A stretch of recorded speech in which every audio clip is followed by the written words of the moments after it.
News every 15 minutes, weather every 10, and sports twice an hour. Newstalk KGVO, AM 1290 and 101.5 FM. You're listening to Montana Morning with Peter Christian. The case of a fired Missoula Sheriff's deputy takes another step forward. Good morning, everyone. It's Montana Morning. It is Thursday, January 21st, 2016. Right now it's cloudy, 28 degrees. And roads are looking pretty good, mostly bare and dry this morning. Our newscast this morning is sponsored by Nissan and Hyundai of Missoula under new management, offering rebates, discounts, and 0% financing on a huge selection of trucks and inventory. Stop by it. See Nissan and Hyundai of Missoula on Brooks near Southgate Mall. The attorney for fired Missoula County Sheriff's Deputy Paige Pavolone said yesterday the case against the county and the Sheriff's Office has moved another step forward. With the Montana Human Rights Bureau, Van de Wettering maintains Pavolone's firing was politically motivated. We're alleging essentially that Paige was fired for inappropriate reasons as a violation of her right to have her own political views. In other words, we're arguing that she was fired because she was a Josh Clark supporter and not a T.J. McDermott supporter. Van de Wettering would not comment on a specific amount Pavolone might ask for should she be successful in her complaint. I have not come up with a number. We're not really at that point yet. But, our position is certainly between firing her and then smearing her in the newspaper, they've cost her her whole career. So, a lot. Van de Wettering said now that certain reports have been allowed into the investigation, he expects to hear back from the county soon. Get full details in the story on our website at newstalkkgvo.com. Missoula police responded to 2 assault cases Tuesday night, both of which included unusual weapons.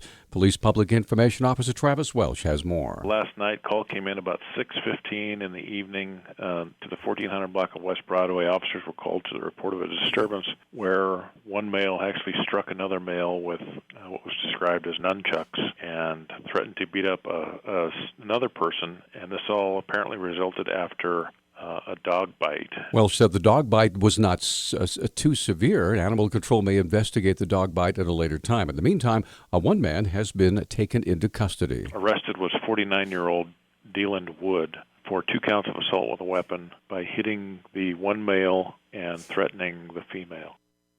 Welsh said Missoula police had another assault to deal with as well. A little while later, at about 7:30, in the 1700 block of Cooley Street, 28-year-old woman was arrested after she cut a male's arm with a razor knife, suffered a pretty significant injury, and was required to have surgery immediately. 28-year-old Sierra Hikes was charged with 1 count of assault with a weapon for the razor knife attack. Both individuals appeared in justice court yesterday. Montana's governor and attorney general are objecting to a federal proposal to withdraw almost 1 million acres of public lands from future mining to protect greater sage grouse. Governor Steve Bullock and Attorney General Tim Fox said in separate statements released yesterday that mining restrictions are not needed. Bullock says the state's able to conserve sage grouse even with mining on some of the lands. Fox called for the withdrawals to be canceled. The U.S. Interior Department proposed the mining restrictions affecting 6 western states in September. The move was intended to prevent disturbances to the chicken-sized bird's habitat and keep it off the endangered species list. Due to increased enrollment, Hellgate Elementary School is asking for feedback from district members, parents, and staff on a program to allow extra space for 1,500 students. Superintendent Doug Reisig has more. Well, over the past year, we've put together 3 possible scenarios that we've come up with, but they range all the way from bringing in modular classroom units to accommodate the expansion, to adding on to the existing facilities that we currently have, or in fact, actually building another building here on our campus to accommodate the increasing student population. Reisig said teachers, administrators, and the school board ensure the kids come first in every decision, making Hellgate Elementary so high in demand. One of the big hurdles that we have to overcome, obviously, is confusion, even among our people that live out here, that when we talk about expansion, they say, well, goodness gracious, in November, we just approved an $88 million bond issue for Missoula County Public Schools to expand, and now you want more money. And what we have to constantly try to tell our people is that $88 million bond issue does not impact us at all, nor does it impact the taxes out here. We're our own separate district. Reisig said Hellgate Elementary will be up close to another 250 students in the next 5 years. To hear the interview in its entirety, visit our website at newstalkkgvo.com. A woman was killed in an accidental kitchen fire in a Bozeman apartment.